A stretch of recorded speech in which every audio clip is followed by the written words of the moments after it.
I prefer really not to speak. If I speak, I am in big trouble. In big trouble. Yeah. We're live, yeah? Everything, yeah? It's a wrap. Move in, bro, because we're on now, yeah? What the? We'll just ramble on and I'll just stop when I feel like I'm bleeding. I don't even bleed, no. But yeah, ladies and gentlemen, welcome to episode 8 If I Speak podcast. Got a very special guest with me today, but before I even get into that, I just want to address something real quick. As you see, the t-shirt that I'm wearing, I was trying to raise some awareness for my country, Congo. I was going to wear this t-shirt anyways, but I wasn't going to do any of this bleeding stuff until the other day. I was reading in the online that there's a silent war going on in Congo right now, and I just want to use this platform that God has given me to raise awareness. I can't sit up here every week and talk about stuff that I talk about and not raise awareness of what's happening in my country, because clearly the world doesn't care when stuff is going on in other countries, i.e. Ukraine, because people look like you.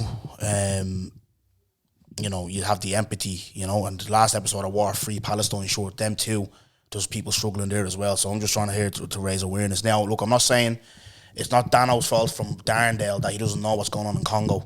So this is why, I'm here to, raise awareness. So what I'd like you guys to do in the comments for me, what I really appreciate, is just put a blue love heart in the Congolese flag and say Congo is bleeding, so we can just raise some awareness, all right? So I'd really, really appreciate that, guys.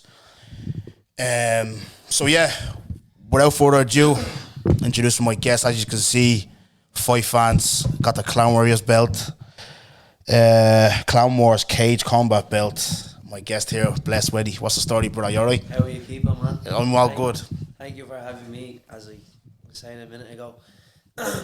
One thing about you, bro, I was your fan before you've even invited me. So, kind of happy to be here, bro. Yeah, I appreciate that, man. And that MMA community, bro, Dennis is fighting tomorrow, Shem.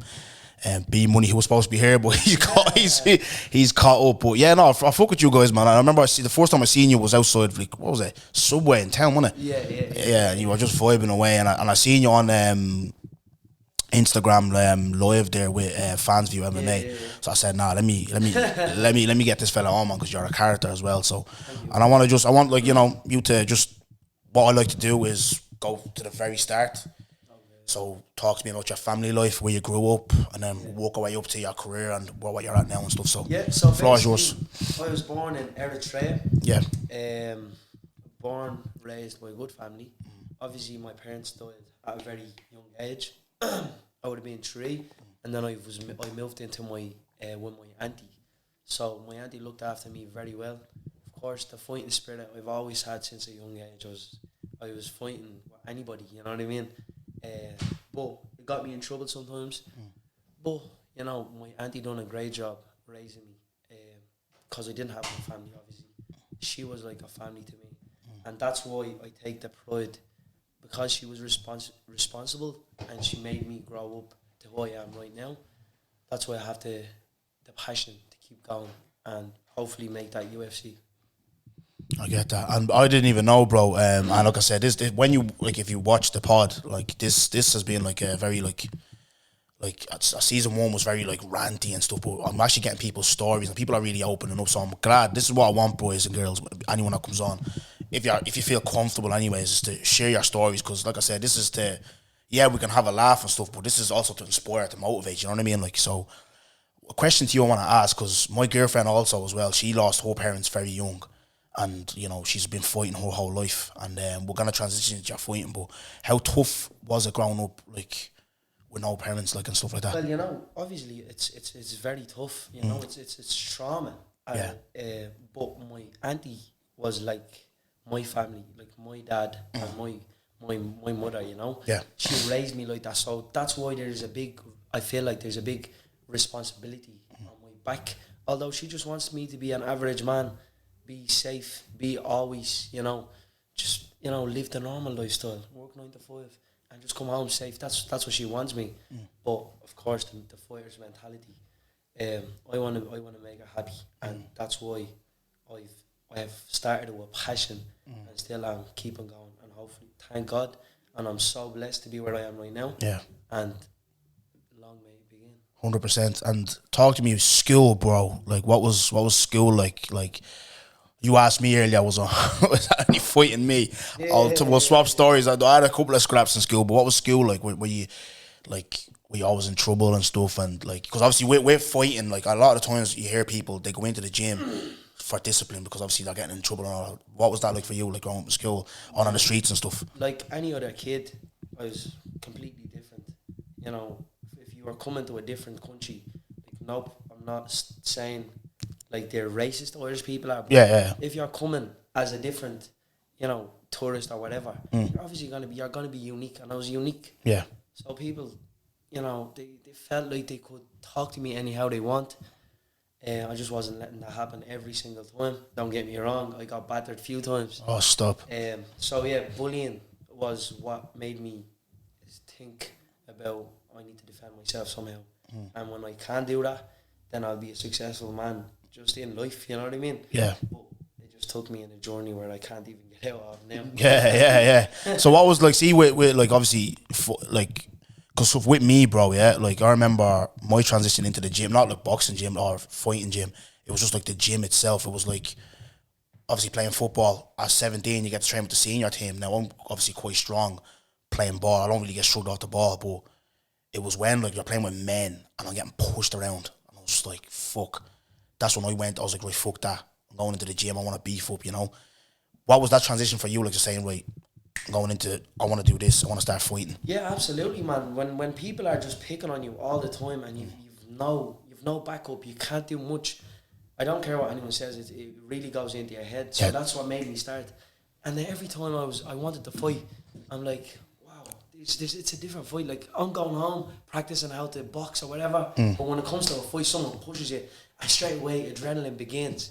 So I'm like, wow, I don't know what that feeling is. Every single time I try fight, and I need to get used to that feeling. That's how I start. Yeah. And obviously, you practice that in the gym, but mainly MMA is not about learning how to fight and doing it in the street. You learn how to defend yourself, but also discipline. Yes. So ever since I've started fighting, I actually have never fought outside because you also learn discipline.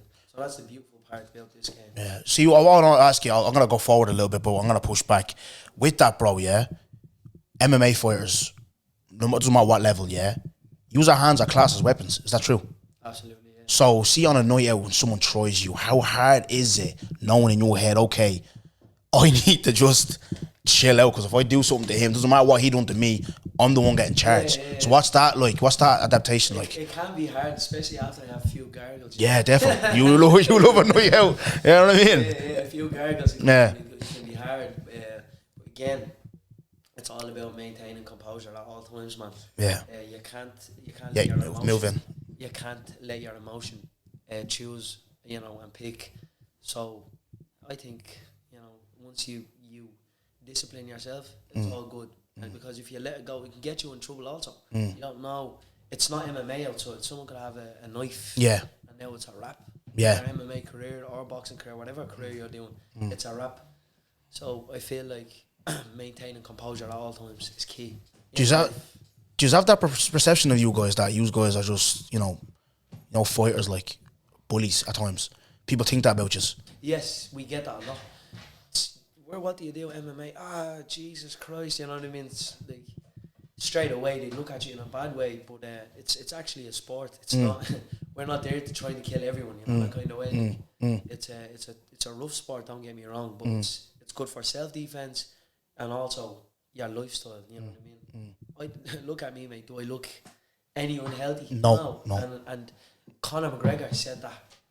There's a podcast or a little clip where he says, "Look at me. Do I look unhealthy?"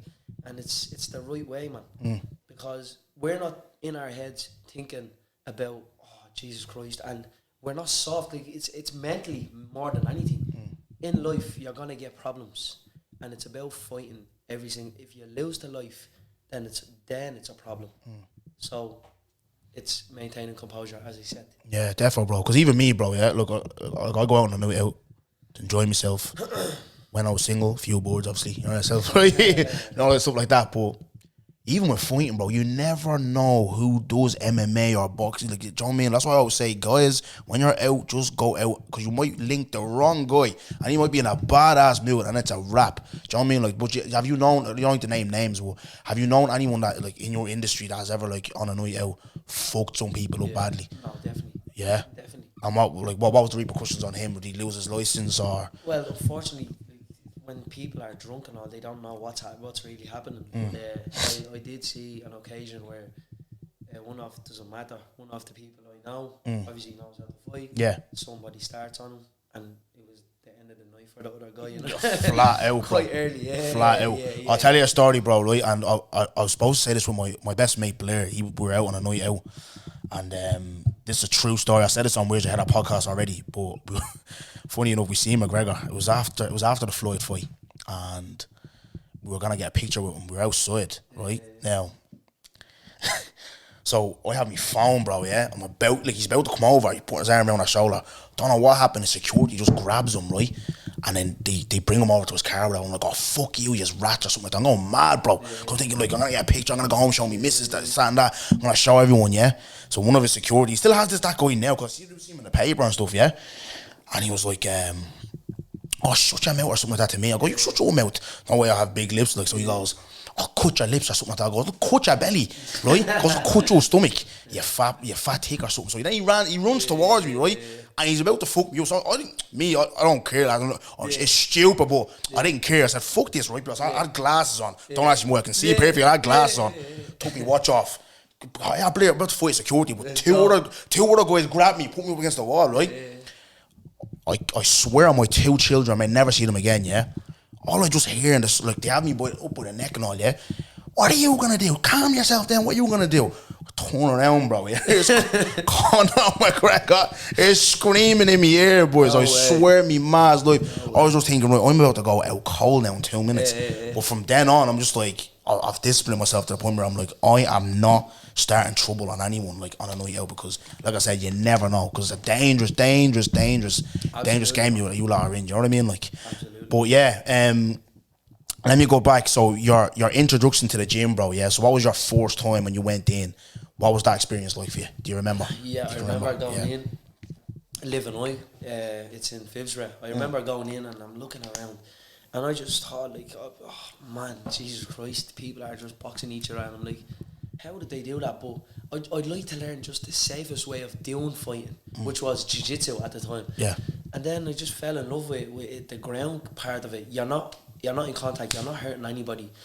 By the way, for anybody that wants to learn combat sport but without injuring each other, would be jiu-jitsu. Like, obviously you catch someone in a chokehold, tap, and it's a wrap. You know, go back again. But unfortunately, when I went into the gym, people are boxing their ears off each other. So I'm saying to myself, there's no way I'm gonna do this in this life. And but again, I started off with the ground slowly. You fall in love with the game. But you fall in love mainly with working on yourself every day, making yourself better.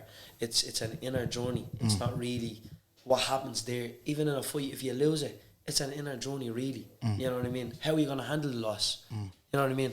How many things have you lost in your life to this day? I've lost so many things, but it's about how you handle it, and it's a lifestyle for me. Yeah. Has that toughened you up? Because you asked me, has that toughened you up mentally? Like, of course, it's a stupid question because you're a fighter, but like, see, outside of fighting, like, say if you, like you said, you've lost a lot, yeah. Does that help you toughen you up mentally? Like, even me, I'm not a fighter, but like I lost my career. I was a footballer. I lost my career, and you know, I speak a lot now. It's like religion, like God has, you know, been my kind of strength and stuff. But then the kids are here as well, so that's my kind of thing where I'm like, that's who I fight for. Do you know what I mean? Like, so yourself, like anything, man, we're human. So of course you can say to yourself, I'm the toughest man on the planet. That's not how it goes. There's things that you're gonna be weak about, but again, it's the mentality. As I say, you don't have to be a fighter. You've lost stuff in your life, so you know how to keep fighting it. So you're actually a natural fighter. Yeah. This is what I'm trying to explain. I like that. Naturally, everyone fights. It's a fight or flight. So if you lost something and you work towards it, you keep working towards it, and people are telling you the wrong things at all times, you don't even want to listen to them, and they're telling you bad things, and you keep working towards it, you're fighting. So that is fighting. It just formed in a physical way. And even when you're doing the physical stuff, it's still mental. 90% of it is mental. So I want to talk to you about, bro, obviously, look, I know he's the main star, bro, yeah, obviously. But before we even get into him, see with MMA, yeah, before Conor, what was the landscape of MMA in Ireland? Like, was it big? Was there as numbers that are now? Not at all. So what like what, no, he's the one. Yeah. He's the one that even made me start. Yeah. I started looking up to McGregor. And like, people talking about McGregor. I never started MMA until McGregor was fighting Chad Mendes. When he won the belt. Yes. Yeah. That to me was like, wow, this guy. And then the whole Irish scene just started progressing, and there's no stopping it now. All started because of McGregor. You know, I think he's an inspiration to me. Definitely, and we're gonna touch on him. We'll get into him, but see when you first started. So you're saying the numbers weren't great. So what gyms were open? Was there many? What gyms were open? Like SPG would be still open. Yeah. Obviously, Lionheart would have been open. Like there's few local clubs that are going on, but it wouldn't be like MMA wouldn't be like specifically like as big as it is now. Yeah. Definitely not. Certainly not. Yeah. So when he obviously starts, because I remember, I think it was because I went to America 2013 when he starts, yeah, and he blows up to 60 G's, Dana baby. Yeah. That's when I started kind of following him, because I was already watching it, yeah, but. Not to ask you your opinion, because we don't know the guy, but like for me, you can't take away like what he's doing. You know what I mean? He is an inspiration at the end of the day, because looking at it, he's a lad from Crumlin. That's like 20 minutes down the road for me. Yeah. And you know, he's reached levels of madness where he's sorted his family out. Yeah. So like I said, I look at that as a young Irish lad trying to, like, you know, I'm not like yourself. I'm not just in this game just to be part of it. You know what I mean? I want to, like, you know, skyrocket to the top, change my family's life where my family don't have to worry about work or money and all that stuff, that type of stuff. So what kind of, like you said, he inspired you, so in what ways did he inspire you? You know, like he's the type of guy that, like, remember I told you about, I want to be the first one that Eritrea has ever produced a champion of. He was the same thing for Ireland. Yes. There's nobody has even thought of fighting in Ireland before, where they would have fought, but MMA, to even get a UFC fight, to even win a champion, like that was, but mentally he was ready for it since day one. Certainly I see it in you also, and I certainly have it also. Yeah, so I think, definitely, bro. You know, it makes sense. I'll ask you a question, as because me, like I said, the thing with McGregor as well, like, see, I like to be objective with McGregor.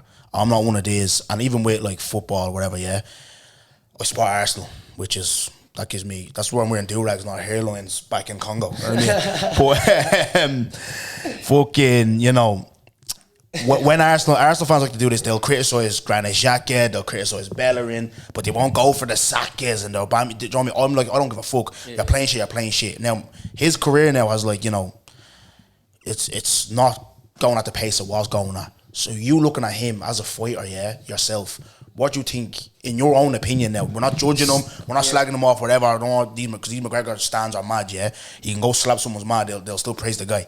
But what I'm asking you is, what do you think has been his kind of downfall, in your opinion? Because I want to, like, you know, kind of have a debate about this. Like, you know, like he puts everything on the line. So mainly that's what starts it. He's the loudest in the room. He's very loud.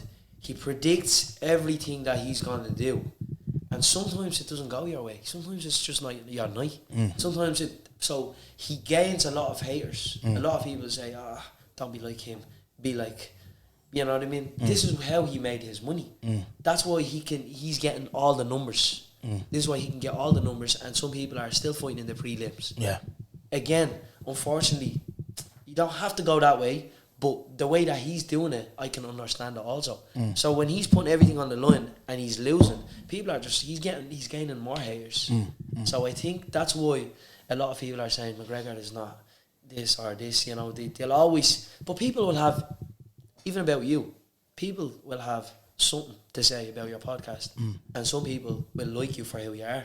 Simple as that's life. Yeah, I find it shocking. I was saying to you earlier off camera. I find it shocking when Irish people, because I work in the bookies, bro. Yeah, so obviously when he's fighting, taking bets and stuff like that, like at the start, they loved him, bro. Do you know what I mean? I think that just, even you, bro, saying your journey now, bro, because we're at ground level, the both of us, we're at ground level. And I think when you just reach a certain level of success, it's like bang, everyone starts hating on you. Do you know what I mean? But going back to the question, I remember me and my brother had this big argument in the house.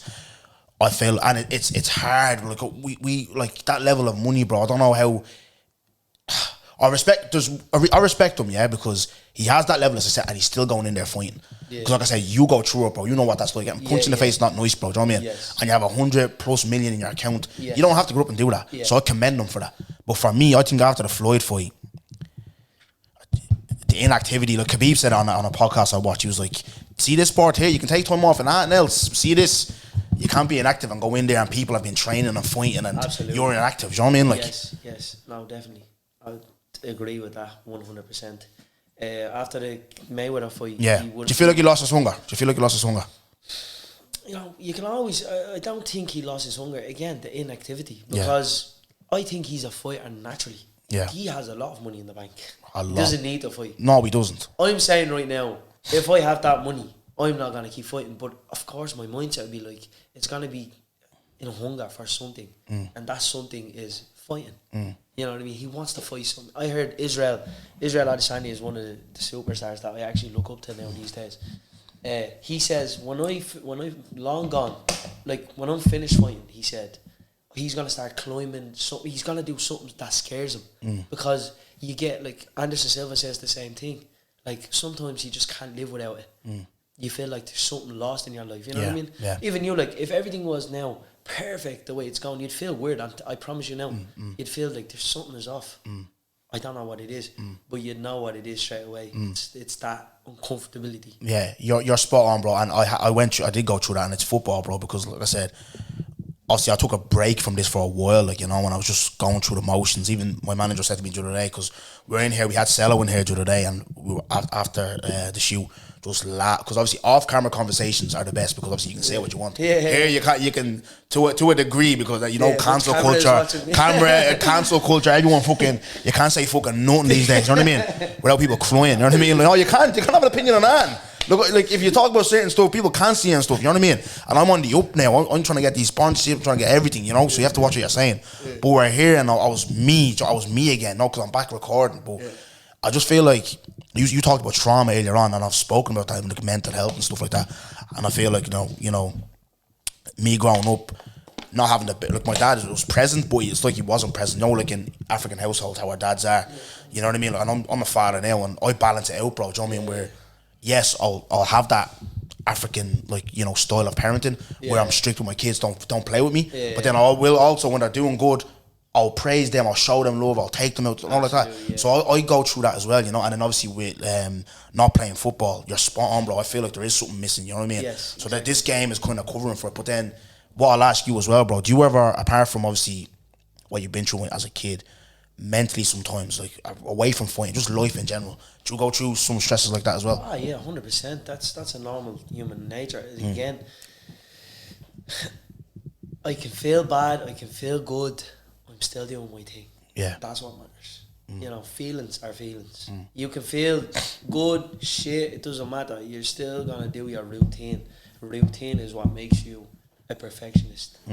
In this life, you need to be a perfectionist to gain whatever success. So just stick to the routine. No matter what goes through your head, it's feelings. You know, that's how I process. Back into your fighting career, bro, yeah? Talk to me about your first fight. What was that night like for you? Like the night before, the process leading up to that, and then the actual fight. Talk to me about that. Yeah, so go back to your very first fight. So basically, they matched me up with this guy called Ronan Tony. You know, he's good, but he was a blue belt at that time, which was a lot higher ranked than I am. Yeah. So I was only a 17-year-old that wanted to, you know, learn how to fight. So 17 is when you started fighting, yeah? Yes, competitively. Yes. Mad. And I just want to fight, you know, and I see this guy, he's a blue belt. I said, no, I just want to fight.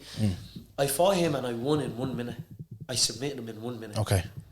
That drives me that got me to where I am right now. That success feeling. I don't care what anyone says.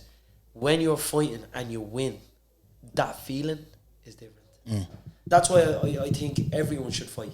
Just to feel that feeling. After you win or lose, even after a fight, you don't even have to win. Just fight. Go through that. Like, you're about to die in the next 5 minutes. You could potentially die. Maybe I shouldn't promote that. I was thinking, what? This is what you asked me. Boxing or you MMA? I think, maybe boxing would be a bit more safer. Fucking hell, yeah. Jeez. We're talking about boxing, by the way. So I feel like everybody needs to go through that. When you can go through that, whatever happens to you in life, you can go through. Definitely, bro. That's spot on, bro. And like you said, you submitted them, yeah. So what's your, for the audience that people that probably haven't watched you, what's your fighting style like? Like what is your fighting style? I class myself a striker. Move closer, bro, because I want people to hear them. You're dropping gems, bro. Come on. Yeah. No, he is. He's dropping some gems, man. I class myself as a striker. Okay. But I win my fights through grappling. Okay. Every single time. So I'd stand for a bit, and then I feel like they chew or I chew to mix it up. And every single fight, well, I wouldn't say there's 2-3 that went to decision, but mainly I win via ground game. But I feel like I'm a striker. So you talked to me about that feeling of winning, and I get what you mean. Obviously, it probably is not the same because what you actually go through, and you're on your own as well. Because with me playing, I play a team sport where there's 10 other individuals, but this is just you and you only. So you winning, yeah, you have that adulation, you have people around you and all that, blah, blah, and you're happy. But then talk to me about, because you told me you're 9-3, yeah, so 3 defeats, yeah? Yes. So talk to me about defeat then. What's that like? What's that feeling like? You know, compared to the win. You get 3 phone calls. One is probably your best mate, your mother or whatever, or your brother. That's all you hear after you lose. And then you have now these days there's Instagram where they tell you, oh, unlucky bro. That's literally what they're going to tell you. Yeah. Especially when you talk like me. I talk a lot before fights. And I say it the way how I'm going to do it. And if it doesn't go that way, people just don't want to know you, basically. That's how it goes. So it didn't happen for me so far because I'm on a positive record at all times. But there was certain times that I was, you start doubting yourself. You start saying, oh, man, these people are probably right. Oh, he talks a lot. He deserves it. You know what I mean? Oh, this guy he's not as good as he thinks he is. This guy, they'll always look to put you down, no matter what you do. So, again, I blank that out. I stay in the zone for what I have to do. That's how we process, man. That's good, bro. And like I said, my thing, bro, I'm all about mindsets, bro. I'm all about mentality and all that type of stuff. And especially in an individual sport like that, that's why I try to tell people that don't know about, like, when I'm talking to customers, like I said, I mentioned McGregor earlier, like, he talks himself up. People don't like Floyd Mayweather either. He talks himself up. It's just you, bro. Do you know what I mean? You have to do that. You have to make, like, and that's one of the things where I commend Conor on, because I was watching it, like I said, I was watching something on it last night. His rise and obviously downfall for now anyways. It's a mental warfare, bro. Like, win the fight before the fight. Like Aldo, he mentally stripped Aldo down to the point where, like, that fight was done before they actually fought. That's why I didn't like the Dustin fight, the second one. Yeah. All the nicey, I knew, but I don't want to speak into his because, like I said, there's some people that watch his fights, and they say he has stands, you know what I mean? That they get nervous watching them, and I always get nervous, so I was like, what are you doing, bro? Swapping hot sauces and all. Go, hey, don't stop doing that. Bully him, do you know what I mean? Like, not in that kind of way. Like, I mean, the talk game, you know what I mean? Like, bully him. And I just knew it was too nice. It was too friendly. Then he went into the tour fight, back to the original. I'm like, it's too late for that. He has your number now. He knows what you're doing. That, you know what I mean? Like, but but like I said, bro, like you're spot on as well with the phone call stuff. Because even with that, did you watch his film? The Notorious. Where after every fight when he wins, they celebrate with they toast the whiskey. But I remember one of the fight, I think it was the Force Diaz fight. It was just him. I think it was his mother as well. So that has to be hard, man. But I asked you about process earlier, and we spoke about it earlier on as well. Weight cutting, bro. tell me, bro, how the fuck do you man do that? What's that like? So tell the people what division you fight featherweight, innit? Yeah, so basically I'd walk around. Maybe I don't want to give too much numbers. No. Yeah. Yeah, but so you have to drop around, say, a few kilos that you want to drop down. And you have to do it in a way where it's a little bit tough on the body, you know? Yeah. You have to eat certain stuff, no carbs, no salt, no thing for like, say, 10 days or so. Oh no, 3 days. No salt, no sugar, no carbs. That's very hard, you know? And then on the last day, no water. And you're sweating out through the whole time. You're just sweating. So it's basically, you're trying to get all the water that out, you know? It's crazy feeling. And yeah, but that's the first fight before you actually get to the fight. And then you have to reload back to the weight that you normally walk if you can, and then try fight at your at your best the next day, basically. So it can be tough, but again, it's doable, you know. Yeah, it's about repetition and, like you said, routine as well. Have you ever missed weight? No. So you're always on weight. So even with that process, right? See, even right now, you obviously we're gonna talk about your previous fight. You retain your belt and stuff, but see where you're not inactive right now. Are you still training? Are you still keeping to the foods and stuff? I wouldn't say so. Stop. I was on the gyms in the past 3 days. Yeah. No, I am training, but again, it's like. So when do you? So basically, I'm trying to ask. So say when you know. Say you're fighting. When's your next fight? Do you know? So say if you were to fight in fucking, say what, we're June now, yeah? So say your fight is in October. When do you start like eating properly and? Well, a true fighter should fight and straight away, maybe after 3 days, back to the gym, you know? Okay. That's how I should do it. Okay. But at the moment I'm not really training, you know. I feel like none of them have what it takes from me anyway. Yeah, so lovely. That's where I'm at anyway. Yeah. Fight and talk already? Nah. But yeah, bro, that like I said, bro, that process, man. I've seen bits, like I said, bro, like the lads wearing the sweat things that make them sweat, the sweat suits, and then fucking in the rooms, the heated rooms and stuff. It's not healthy, like you said, innit? It's not healthy. No, absolutely not. I don't recommend that by any means. Yeah, people pass out doing these type of stuff. So I think more than the actual fight, that's the most dangerous part. So fighters should fight at their own weight. But nobody really does that. You know what I mean? I can promote that safetyness all day, but nobody really does that. You want to gain a strength advantage, power advantage. That's how it's done, you know. Talk to me about this, leading up to this. So what was the process of that? What did you have to like? So leading up to this, rankings well, leading up to this, so I've already won the belt. Okay. And obviously there's this guy from Belfast. He was a good boxer or whatever, national boxer, something like that. He won gold, so he was good with his hands. They told me he was gonna whatever. You know, it was on the newspapers in Belfast, or they're saying the talkative Dubliner is gonna get chained, something like that. So I was like, no problem. Let's see what he has. Don't get me wrong. The first round, I see what they're talking about. It's just not good enough. To go from too sharp and too experienced, as I predicted in the fights. Yeah, he was good, but he's an up and comer. So I feel like to take that belt off me, they're gonna need a lot more than that. So let's see who they give me next. How did that fight end when you won? Like, how did you beat him? So I took him down, ground and pound, and finished on a choke. So you give me submission artist voice, bro. Because your last fight, even when you defended it, it was a submission as well, wasn't it? Yeah. Bro, madness. Talk to me about your coach, bro. So Mr. Kavanagh coaches you. Talk to me about how. So my coach how's is that like? You know, how's that like having that trainer there training you? How did that relationship marry together? How did that start? Man, great. Like, so me striking coaches would be Craig Oakley and Collie Mann, Dublin Combat Academy, where Shem trains, B Money trains. Shout Shem, B Money. Yeah. My guys. Obviously John Kavanagh is also my MMA coach, and Dave Roach. But yeah, man, learning from them every day is crazy. He went through, again, as we said, back to McGregor. Yeah. He was preparing for McGregor to fight Aldo. Imagine I'm fighting someone that's, you know what I mean? He has a lot of experience, man. That fight, man, I feel like, shout out to John Kavanagh, man.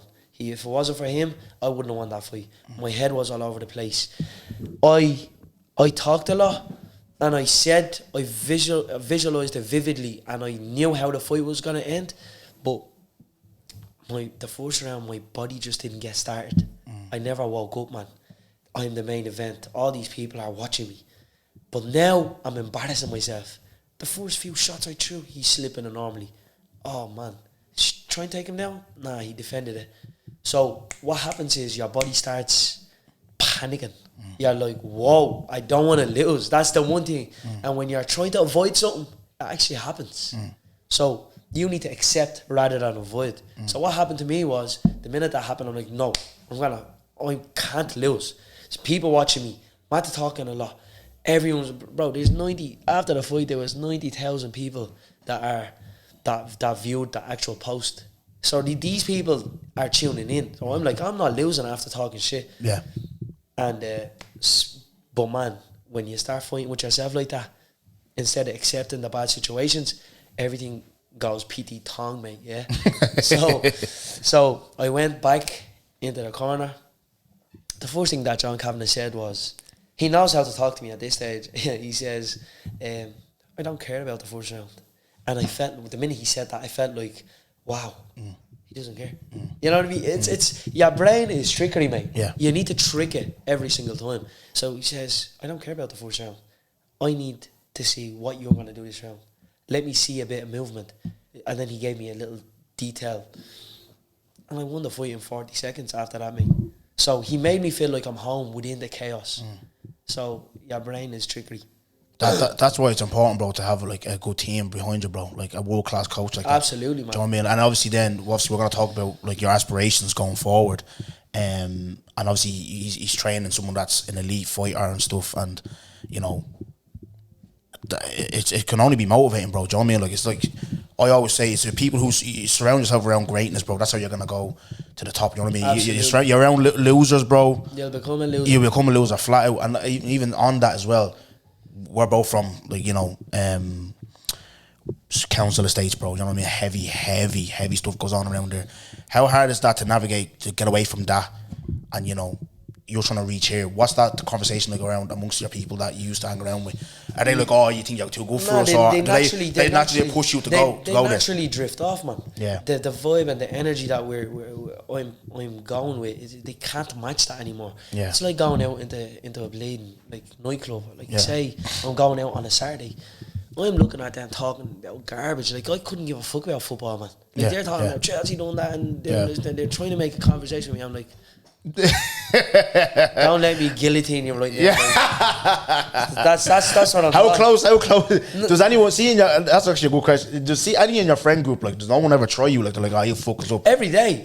Do they try you? Like, because you're a friend, they want to try you, like, yeah? It's like, they push me and I'm like, man, stop. Like, you know, when it's your mate, you can do whatever. Yeah. And then they try to do stuff and I'm like, please stop, you know. But funny enough, actually, most of my mates, would be fighters. The people that, you know what I mean, they're actually fighters. So we don't start because we don't want to start another session, you know what I mean? We're only at the finish of training. We don't want to start, you know what I mean? But the people that are my mates that don't do fighting, that's the problem, you know what I mean?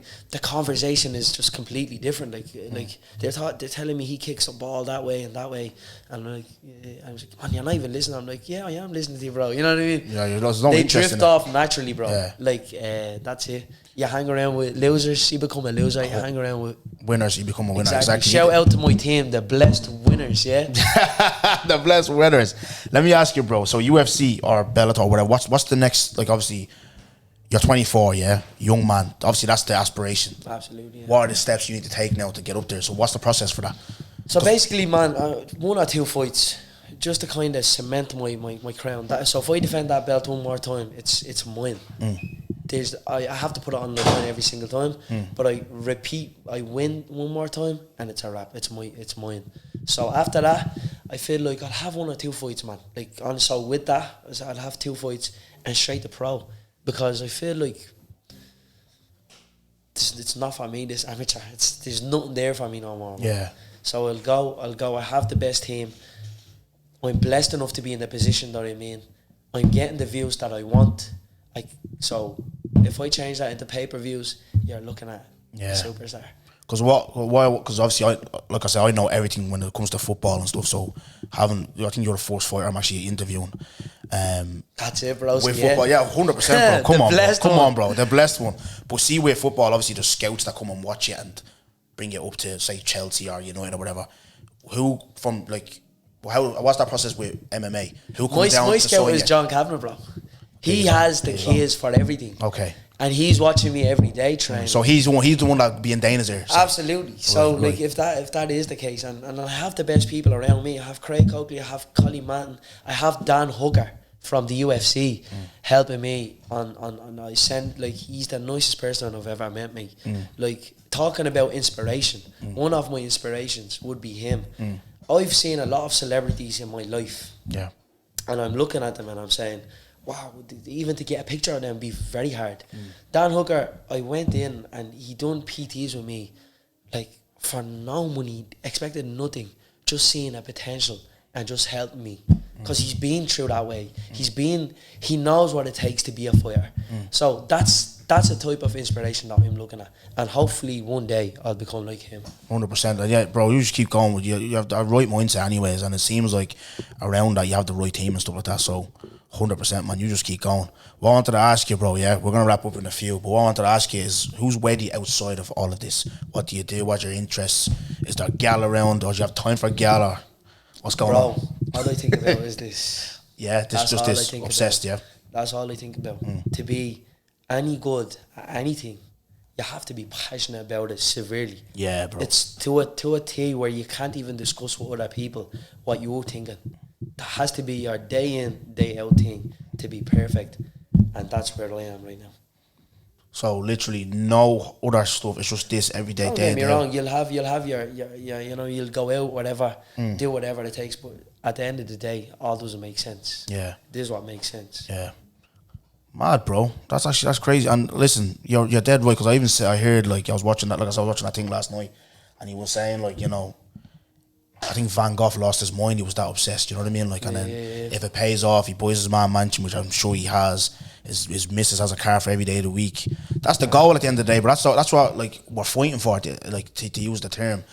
For me, it's like, it's generational wealth, bro. I come from, like, a background where no one is ever rich. Do you know what I mean? Like, yes. And that's why I do what I do anyway. So it seems like you're on that same path as well. Absolutely, and man, I told you before you even gave me this invitation, I was a big fan of you, mate. Yeah. So it was a pleasure to be invited by you. No, 100%, bro. And look, one day, I know B Money was supposed to be here, but he's fucking coming in from Milan. Yeah, he said he's in the taxi, but he's on the bus. Shout out to B Money. But Wedi, last thing, this is the question I want to ask you. Advice for people who are trying to get into the gym for the first time, the kids, and that. What advice do you have for them? How to start off and stuff? Just show up. Like, honestly, it's not as evil as it looks from the outside. It's actually a sport of discipline. It's a sport of where people are enjoying themselves genuinely. You're not in an office or in a job that you don't poxy like, having to talk to poxy customers every fucking day. Trust me, bro. And if you are doing that, you need to go and discover what you love and do it. And if you're passionate about fighting but you want to try it but you're a little bit scared, just show up. And man, again, it's a game of discipline. So I'm pretty sure wherever gym you go to, hashtag Dublin Combat Academy, they're gonna look after you. So that's my message. Appreciate that, bro. And where can the boys and girls find you socials wise? Just so blessed_Wedi is my Instagram, and hit me up if you need anything. Or you do PT, don't you? I do PT as well. So yeah, talk to me a little bit about that before we actually wrap up. I do plug yourself, man. Come plug yourself. Come on. So I do PTs, obviously, if you want one-to-ones with me. But of course, my coaches are there also if you want to join the team, because I won't have too much time. Yeah, you know what I mean? 100%. So the more loyal would be Colin Manton and Craig Coakley also. Okay, 100%. And lastly, guys, before you leave, like I said, I appreciate you. Whoever has watched this episode, Blessed has dropped a lot of fucking gems, and I'm learning from you myself, bro, on my little journey. Please remember, guys, to leave a comment. Like I said earlier on, this is what triggered me. I forgot to say at the start before I leave. It was just like I was watching the games the other day, Scotland against Ukraine, and you know, look, yeah, Graham Souness turned around saying fucking, you know, Ukraine should just get a pass to the World Cup because what's going on in their country. I really don't fuck with that, you know what I mean? Like, you man are very selective on who has your empathy. There's problems all over the fucking world, you know what I mean? So right now, like I said, as a Congolese man, what's going on in my country right now, it's very upsetting. It breaks my spirit, to be honest, you know what I mean? And no one cares. But I have this platform now, I fucking care. So drop a Congolese flag in the comments, a love heart, and hashtag Congo is bleeding. So blessed. Appreciate that. Thank you very much. Appreciate that, man. Appreciate that, bro. Get a picture, bro. Let's go. Not to speak. If I speak, I am in big trouble. In big trouble. And I don't want to be in big trouble. Turn me up, kid, Spiral.